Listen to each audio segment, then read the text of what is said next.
حضرت اسماء بنت ابی بکر صدیق فرماتی ہیں کہ نبی پاک صلی اللہ تعالی علیہ وسلم نا حرم شریف میں داخل ہوئے ایام مکہ میں، مکے کے دن تھے، حضور حرم مکہ میں داخل ہوئے۔ کافروں نے، ابو جہل نے پہلے سے سازش کی ہوئی تھی۔ جیسے ہی حضور اندر داخل ہوئے تو شور کرنے لگا، کہنے لگا یہ تمہارے بتوں کو برا کہتے ہیں اور تمہیں شرم نہیں آتی، یہ تمہارے معبودوں کو گالی دیتے ہیں، معاذ اللہ یہ برا کہتے ہیں، میں خیال نہیں آتا۔ لوگوں کو اشتعال دینے لگا، لوگ مختلف جگہوں سے اکٹھے ہو کے حضور کے گرد جمع ہو گئے۔ آپ نے کہا ہے کہ بت جھوٹے؟ حضور فرمانے لگے کہا ہے۔ آپ نے کہا ہے کہ یہ کچھ نہیں کر سکتے؟ فرمایا کہا ہے۔ آپ نے کہا ہے یہ کوئی نفع نقصان نہیں دیتے؟ حضور فرمانے لگے کہا ہے۔ رسول کائنات صلی اللہ علیہ وسلم سے جو سوال پوچھا حضور نے بیان کیا۔ چاروں جانب سے وہ نبی کریم پر ٹوٹ پڑے، معاذ اللہ، مارنے لگے۔ حضرت صدیق اکبر گھر میں بیٹھے کھانا کھا رہے تھے، کسی نے کہا ابو بکر وہ تو حرم میں حضور کو مار رہے ہیں، نہ سر پہ ٹوپی نہ پیروں میں جوتا۔ ابو بکر دوڑے، سر پٹ دوڑے، بھاگے۔ حضور زمین پہ لیٹے ہوئے تھے، وہ تکلیف دے رہے تھے۔ حضرت صدیق اکبر نے 2 کو پکڑ کے ادھر پھینکا، 4 کو ادھر پھینکا، 5 کو ادھر پھینکا۔ ایک جملہ بار بار زبان سے کہتے، ظالمو انہیں مارتے ہو جو تمہاری نجات کا سامان لے کے آئے، انہیں تکلیف دیتے ہو جو کہتے ہیں اللہ میرا رب ہے، انہیں مارتے ہو، شرم نہیں آتی؟ اب انہوں نے حضور کو چھوڑ کے تو جناب صدیق اکبر کو مارنا شروع کیا۔ حضرت صدیق اکبر، عقبہ بن ابی معیط، عتبہ اتیبہ، ان کے ہاتھوں میں جوتے تھے۔ آج کل جوتے وہ نہیں ہوتے جو اس زمانے میں تھے، جوتا ہوتا تھا لکڑی کا، کھڑاؤں کہتے تھے، وہ جوتے پکڑ لیے اور جناب صدیق اکبر کے سر پہ مارنے شروع کیے۔ سر پہ جوتے لگ رہے ہیں، لگتے جا رہے ہیں، خون بہتا جا رہا ہے۔ حضرت صدیق اکبر نے بازو کھولے ہوئے بے ہوش ہو کے گرے۔ حضرت اسماء کہتی ہیں میرے والد کو لوگ گھر لائے تو سر بھی سارا لہو سے بھرا ہوا تھا، چہرہ بھی سارا لہو سے بھرا ہوا تھا۔ عشق تے اگ دوویں ایک برابر، عشق تے اگ دوویں، عشق تے اگ دوویں ایک برابر، پر عشق دا سیک ودھیرا، اگ تے ساڑے ککھ تے کانے، عشق ساڑے تن میرا، اگ دا دارو می تے پانی، کوئی دسے ہاں پلا عشق دا دارو کیڑا، سجنا اتھے کچھ نہیں بچدا جتھے عشق ہوران دا ڈیرا۔ حضرت صدیق اکبر کو گھر لائے تو لہو لہان ہے سارا وجود، خون بہ رہا۔ جناب اسماء کہتی ہے میں نے سر پہ ہاتھ رکھا، دیکھوں کہاں کہاں میرے والد کو، میں رو رہی ہوں، میں نے سر پہ ہاتھ رکھا تو کہتی ہیں بال بھی میرے ہاتھ میں آ گئے اور سر سے چمڑی بھی اتر کے میرے ہاتھ میں آ گئی، گوشت بھی سر سے اترنے لگا، سارا سر ان کا مار مار کے انہوں نے نازک بنا دیا، نرم کر دیا۔ آپ فرماتی ہیں وہ بے ہوش تھے، ہم ان کے منہ میں دودھ ڈالتے تھے، لیکن وہ جب بھی آنکھ کھولتے تھے تو زبان پر ایک ہی لفظ تھا، ظالموں انہیں مارتے ہو جو تمہیں کہتے ہیں میں اللہ کا رسول بن کے آیا، انہیں مارتے ہو۔ اس ترتیب سے رسول اللہ کی غلامی کی، اس رنگ میں نبی پاک سے پیار کیا، نبی پاک کے حصے کے زخم اپنے سینے اور دل پر برداشت کیے۔ اس لیے تو میرے کریم نے فرمایا تھا لوگوں سن لو، میرے ساتھ جس نے بھی نیکی کی میں نے بدلہ دے دیا ہے، میں نے ابو بکر کو نہیں دیا، میں ابو بکر کا ہاتھ پکڑ کے اللہ کی بارگاہ میں لے جاؤں گا، میں کہوں گا مالک اس نے بڑی نیکیاں کی ہیں تو ہی اسے اجر عطا فرما، میں لے کے جاؤں گا، کہوں گا اے اللہ تو دے اسے اجر، اس نے بڑی نیکی کی، اس نے بڑا پیار کیا، اس نے میرے ساتھ بڑی محبت کی، اس نے بڑی غلامی۔ کچا پکا نظریہ لے کے جب لوگ دنیا میں چلتے ہیں تو اقبال کہتے ہیں میں کہتا ہوں یہ کچھ بھی نہیں، یہ بغیر عشق کے دین پہ عمل کر رہے ہیں۔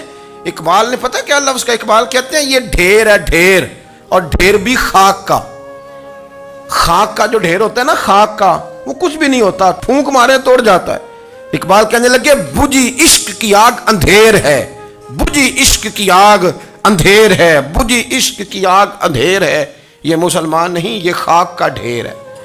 اب یہ مسلمان نہیں، اب یہ خاک کا، اپنی ساری زندگی۔ اور دیکھیں نا بڑی دفعہ آپ نے واقعہ سنا ہے، اس پر میں جانا نہیں چاہتا، صرف ایک بات مطلب کی کرنا چاہتا ہوں۔ حضرت عمر کہتے ہیں میں لے آیا تھا نا آدھا مال، اور دور تھا قحط کا، غریبی کا، ابو بکر لے آئے سارا ہی مال۔ تو کہتے ہیں حضور کے پوچھنے کا نا انداز ہی بالکل نرالا تھا، حضور کے پوچھنے کا انداز ہی انوکھا۔ مجھ سے حضور نے فرمایا کیا لائے ہو؟ میں نے کہا حضور آدھا مال لے آیا ہوں۔ تو ابو بکر صدیق سے یہ نہیں پوچھا کیا لائے ہو، مجھ سے پوچھا کیا لائے ہو، اور ابو بکر صدیق سے فرمانے لگے گھر کیا چھوڑ کے آئے ہو۔ کہتے ہیں وہ جو پوچھنے کا انداز تھا نا، سوالوں میں جو فرق تھا وہ فرق ہی بڑا انوکھا تھا۔ میں نے کہا عمر تو یہاں تک پہنچ سکتا ہے؟ یہ تو بڑا لمبا چوڑا کھاتا ہے، تم کیسے پہنچے گا؟ حضور کے پوچھنے کا انداز، مجھ سے پوچھا کیا لائے ہو؟ اور ابو بکر صدیق سے فرمانے لگے گھر کیا؟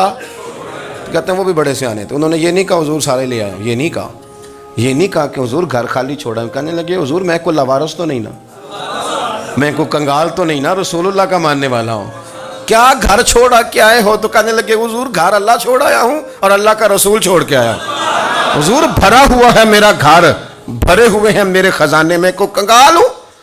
میں کوئی ایسا ہوں؟ میں محبوب کریم کا غلام، بھرا ہوا گھر چھوڑ کے آیا ہوں، خدا بھی میرے گھر میں اور رسول خدا بھی۔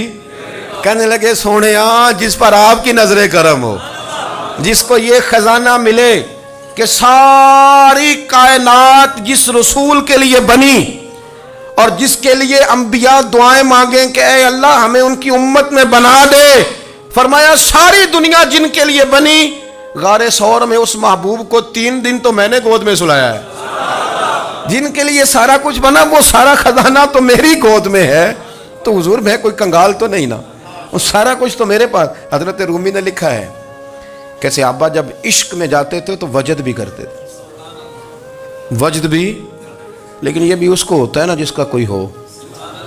جن بندوں کو پتہ نہیں نا اس رستے کا یہ کیا ہے، تو مقدر سکندر کا دیکھو پیاسے چلے جا رہے ہیں کنارے کنارے، پتہ کو نہیں ہوتا، دور کھڑے ہو کے تنقید کر رہے ہوتے، پتہ نہیں نا بیچاروں کو، وہ مزہ چکھا نہیں، نہ اس داستان سے گزرے ہیں، نہ کبھی وہ رنگ ان پہ آیا ہے، نہ وہ شام کبھی آئی ہے جب وہ کسی کے لیے رو کے رات گزار دے، نہ انہیں خبر ہوتی ہے، وہ دور کھڑے ہو کے کہانیاں سنا رہے ہوتے ہیں۔ تو مجھے کبھی لوگ کہنا فلانا بندہ اعتراض کر رہا تھا، تو میں کیوں تھا باندھا ہے، اس لیے کہ اسے پتہ ہی نہیں پانی کتنا گہرا ہے، وہ کبھی اترا ہی نہیں، تو وہ جو کر رہا ہے اسی جگہ پہ، وہ بیچارے کو پتہ نہیں نا وہ صحیح چل رہا ہے۔ حضرت ابو بکر صدیق 3 دن نبی پاک کو 3 دن غار ثور میں اکیلے تھے، دوسرا کوئی شریک نہیں تھا، یہ کسی اور کے حصے میں نہیں آیا، یہ کسی اور کے حصے میں، کسی کے حصے میں نہیں آیا، اور 3 دن وہاں اکیلے رہے، اور پھر 12 سال قبر انور میں۔